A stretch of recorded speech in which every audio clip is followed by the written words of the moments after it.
කළුවා. සෑම්මයි. දසයා. මේ සෑම්මයි හිට බින්ද ඇකෙම්ම ජපන් මල්ලි මල් කෑල්ලෝගේ ජපන් කිය. නැද්ද මං කියන්නේ? ඒකනේ සෑම්මයි. දැන් කොහොම හරි සංජීවය රට ගියානේ. ඕක ගිහිල්ලා කොහොම හරි තව මාස දෙක තුනකින් මාව ගන්නවා කිව්වා. මමත් එන්නම් මට උදව් කරනවා නේද මේ වැඩ ටික කරගන්න.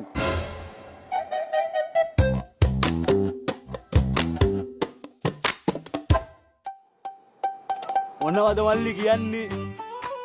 ආයිති මල් කෑල්ලෝගේ මේ ඒ සිද්ධාන්ත වලින් වැඩක් නැහැ. ජපන් ගියපේ ගමලි ජපන් ගියා. හැබැයි අපි මේ කොළඹ ඇවිදලා සුපිරි ආතල්ලා සුපිරි සපක් දාන්නව දන්නා?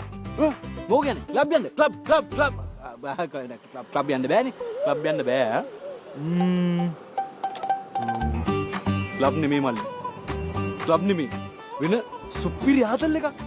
සුපිරි සපක් දිනව මල්ලි මල් කෑල්ලෝ. මොකෝ කියන්නේ? මොකෝ කියන්නේ? යන්.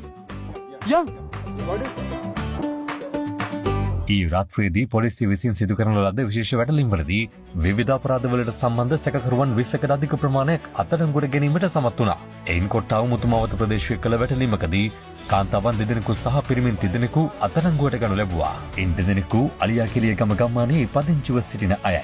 ඔවුන් නමින් කළුතිලකලාගේ කමල් නොහොත් කළුවා වන අතර අනිත් පුද්ගලයා දසනායකලාගේ දස්කොන් නොහොත් දසයා වේ.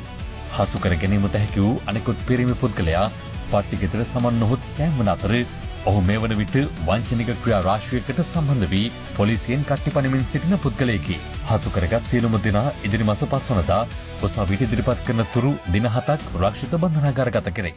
පොලිසිය දුටු විගස සෑම් නැමැති වංචනිකයා අසර් ආයිති මල් කෑල්ල වගේ යයි කියමින් දිගුහුස්මක් ගෙන පිට කර තිබෙනවා. මල් කෑල්ල පොලිසියට කියලා බලාගමු.